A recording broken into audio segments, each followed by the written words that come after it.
وجود میں آ چکی تھی اور ان میں یہودیہ، گلیل اور سامریہ کی کلیسیاں شامل تھیں۔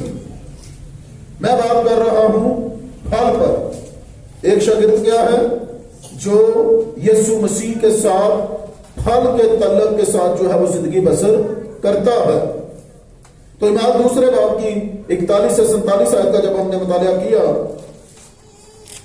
تو ابھی بنتی تو یہ ڈایاگرام ہے ایسے جیسے میں نے پہلے ایک آپ کو بنا کے دکھائی، لیکن آپ لائنوں میں لکھ سکتے ہیں، لکھ لیجئے۔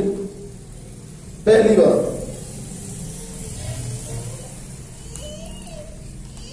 آیت نمبر 41،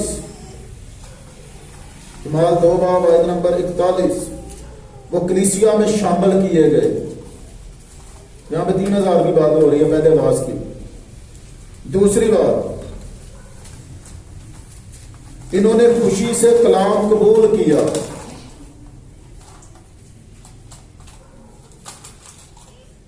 آیت نمبر 42،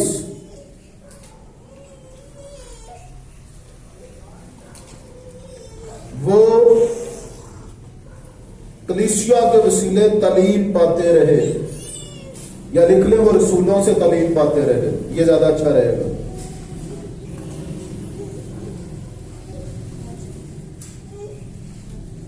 آیت نمبر 42، وہ کلیسیا کے ساتھ رفاقت رکھنے میں مشغول رہے۔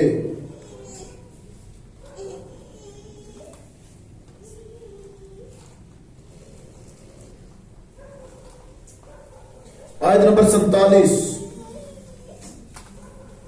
وہ برادری کے دوسرے لوگوں کے پاس پہنچے۔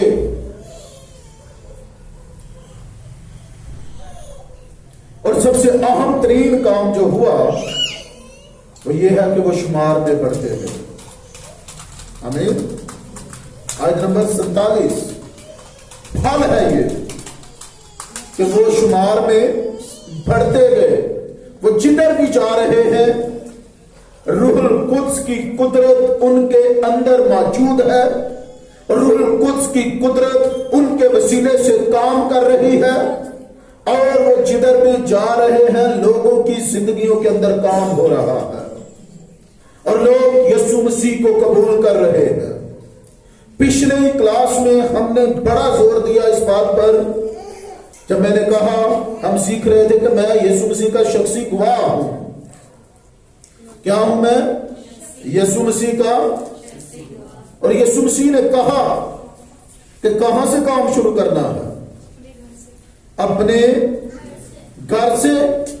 بڑا زور ہم نے اس پر دیا اپنے کردار کے ساتھ۔ کس کے ساتھ؟ یقین جانیے دنیا میں ہر چیز کو آپ دوبارہ واپس حاصل کر سکتے ہیں، لیکن جیسے ہی آپ کا کردار خراب ہوگا آپ اپنا کردار دوبارہ صحیح نہیں کر سکتے۔ اس لیے شاگرد کے لیے ضروری ہے کہ وہ یسوع مسیح کا گواہ جب بنتا ہے، گواہی جو ہے سب سے پہلے وہ اپنے کریکٹر سے دے، اپنے کریکٹر سے وہ ثابت کرے کہ یسوع مسیح مجھ میں ہے، یسوع مسیح مجھ میں رہتا ہے، یسوع مسیح میرے وسیلے سے کام کرتا ہے۔ یونانی آئے شاگردوں کے پاس، کیا کویسچن تھا ان کا؟ ہم یسوع کو دیکھنا چاہتے ہیں۔ کس کو دیکھنا چاہتے ہیں؟ تو رسولوں کی زندگی سے، شاگردوں کی زندگی میں سے ان کو یسوع نظر آیا۔ آمین۔ اور جب ان کو یسوع نظر آیا، یسوع نظر آنے کا مطلب ہے یسوع مسیح والی فطرت نظر آئی۔ پھل تب ہی پیدا ہوگا جب درخت کا اثر ہمارے اندر ہوگا، کیونکہ ہم نے پڑھا ہے یسوع مسیح نے یوحنا کی انجیل کے 15ویں باب کے اندر بڑا خوبصورت انداز میں یہ بیان کیا ہے، میں انگور کا حقیقی اور تم سب میری ڈالیاں ہو۔ ڈالی، اس نے ساتھ آگے کہا کہ ڈالی جب تک درخت میں پابست رہتی ہے پھل لاتی ہے، اور اگر پھل نہیں لاتی تو کاٹ ڈالی جاتی ہے اور آگ میں ڈال دی۔ آئیے چوتھے پوائنٹ کی طرف چلیں گے۔ ایک شاگرد وہ ہے جو دوسروں کے ساتھ غیر مشروط قربانی پر مبنی محبت کے لیے وقف شدہ ہے. دوبارہ سن لیجیے، آرام سے لکھوار اور لکھ لیجیے. ایک شاگرد وہ ہے جو دوسروں کے ساتھ غیر مشروط، آج کل خدا کا شکر ہے کہ لوگ انگلش کو بڑا اچھا سمجھتے ہیں، غیر مشروط، انکنڈیشنل، وداؤٹ اینی کنڈیشن، بغیر کسی شرط کے. کس سے؟ بغیر کسی قربانی پر مبنی محبت کے لیے وقف شدہ. دوبارہ سن لیجیے. ایک شاگرد وہ ہے جو ایک شاگرد وہ ہے جو دوسروں کے ساتھ غیر مشروط قربانی بھی دے دوسرے کے لیے، لیکن اس کے لیے کوئی شرط نہ رکھے، پر مبنی محبت کے لیے وقف شدہ ہے. یسوع مسیح نے محبت کی ہمارے ساتھ، آمین. اور پالوس رسول بیان کرتے ہیں کہ اس سے زیادہ کوئی محبت کر نہیں سکتا کہ اپنی جان دے دے. کسی راست باز کی خاطر تو شاید کوئی ہمت کرے، لیکن گناہگار کے لیے کوئی بھی اپنی جان دینے کی ہمت نہیں کرتا. ماسوائے خدا کے بیٹے یسوع مسیح کے، جس نے گناہگار کے لیے اپنی جان دی. یوحنا کی انجیل باب نمبر 13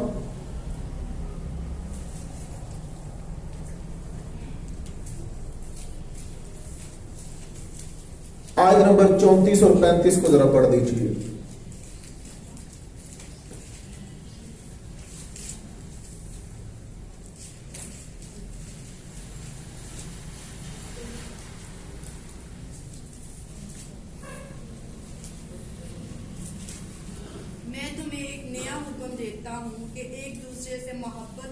جیسے میں نے تم سے محبت رکھی، تم بھی ایک دوسرے سے محبت رکھو. اگر آپس میں محبت رکھو گے تو اس سے سب جانیں گے کہ تم میرے شاگرد ہو. اگر آپس میں محبت رکھو گے، اور محبت بھی کیسی؟ جیسی میں نے تم سے رکھی ہے، وداؤٹ اینی کنڈیشن، انکنڈیشنل لو. اور اگر راج کا شاگرد کنڈیشن کے ساتھ، مشروط محبت کے ساتھ دوسروں تک جاتا ہے تو شاید پوری طرح ہم پھل بھی نہ ڈال سکیں. شاگرد کے اندر یسوع مسیح والی محبت کا ہونا ضروری ہے. خدمت کے لیے دو طرح سے ہے. جب آپ پاسبانی خدمت کر رہے ہیں پھر بھی آپ شاگرد. سب ایسے ہی، یہ نہیں کہ اب آپ پاسبان ہو گئے ہیں تو اب آپ شاگردیت کے دائرہ سے نکل گئے ہیں. آپ پاسبانی خدمت کر رہے ہیں تو بھی آپ شاگرد ہیں. آپ مبشرانہ خدمت کر رہے ہیں کیونکہ ایک پاسبان بھی مبشر ہے، آمین، تو بھی آپ شاگرد ہیں. آپ کے پاس اگر نبی کی روح ہے، نبوت کا مساق پر ہے، تو بھی آپ شاگرد ہیں. تو ساری حالتوں کے اندر آپ کو کلیسیا کے ساتھ محبت سے پیش آنا ہے، اور محبت کو پوری طرح کام کرنے دیں. اور جب آپ پوری طرح محبت کو کام کرنے دیں گے تو پھر خداوند یسوع مسیح کی محبت جو ہے وہ نظر آئے گی. آمین. اور اس کام میں کرنا کیا ہے؟ مستقل مزاج رہنا ہے. کیا؟ کلام خدا میں لکھا ویسا ہی مزاج رکھو جیسا کہ مسیح یسوع کا بھی تھا. 13ویں باب کے ہم نے 34 اور 35 آیت کا مطالعہ کیا ہے، اور 13ویں باب کی پہلی سے تیسری آیت تک کا بھی مطالعہ کیجیے گا.